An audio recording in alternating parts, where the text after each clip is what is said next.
안윤지 기자, 난 뭔가를 아직 하지 않았다. 조금 도움되는 일을 하면 좋겠더라. 한 것도 없는데 미안하고 민망하다. 톱스타 뉴스는 26일 서울 종로구 삼청동 한 카페에서 배우 조민수를 만났다. 영화 마녀는 10년 전 의문의 사고로 부모를 잃은 자윤, 김다미분, 이 어느덧 고등학생으로 자란다. 어려운 집안 사정을 극복하고자 상금이 걸린 오디션 프로그램에 출연한다. 그 직후 의문의 사람들이 자윤의 주위를 맴돌면서 벌어지는 일을 그린다. 조민수는 극 중에서 닥터백 역으로 의문의 사고가 일어난 후 사라진 아이를 찾고 있는 박사. 자윤의 과거를 알고 있는 인물이다. 꽤 오랜만에 보는 얼굴이었다. 영화 관능의 법칙 이후로 약 4년 만이었으니 긴 공백기 동안 뭘 하면서 지냈을까? 조민수는 집에서 놀았다. 만들기도 좋아하고 그림 그리는 것도 좋아한다. 산에도 올라가고 성장을 하지 않았나 라고 하며 나를 돌아보기도 한다. 쉴 때 성장하려고 노력한다 고 말했다.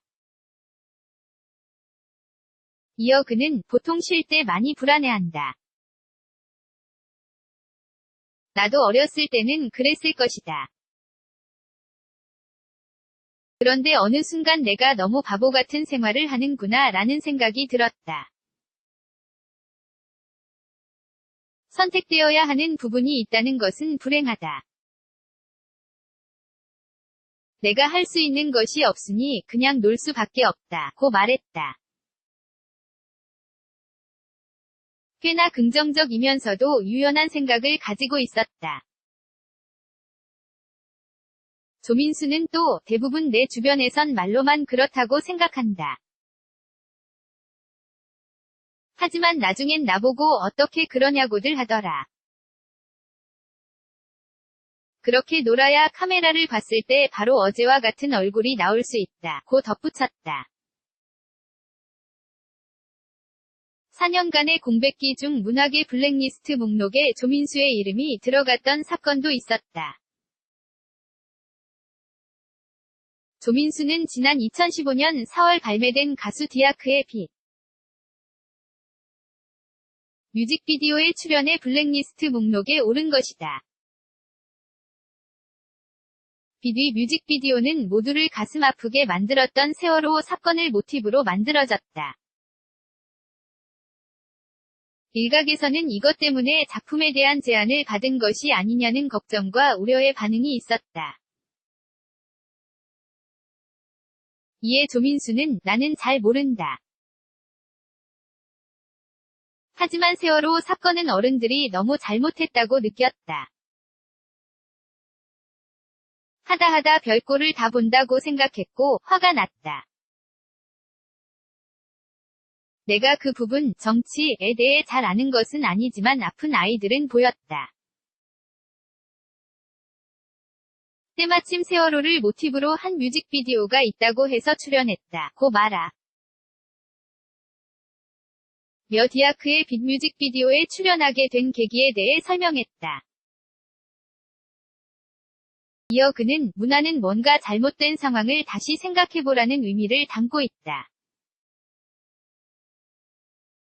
잘 알려지지 않아서 안타깝다 며 아쉬운 감정을 내비쳤다. 조민수는 어느 날 미국에 사는 조카가 유명한 뮤직비디오가 있는데 내가 나온다고 보여줬다. 그건 바로 빛 뮤직비디오였다. 그때부터 아픈 사람들이 아픈 이야기에 대해 목소리를 내는 것에 관심이 많아졌다 고 말했다. 또 이에 덧붙여 아직까지 내가 뭘 하진 않아서 민망하다. 조금 도움되는 일을 하려고 하니 죽겠더라. 한 것도 없는데 말하기에 미안하고 민망하다 고 말했다. 4년 동안 꽤 많은 일이 있었던 조민수. 그가 드디어 스크린에 나타났다. 그의 어마어마한 카리스마가 돋보이는 영화 마녀, 오는 27일 극장에서 개봉한다.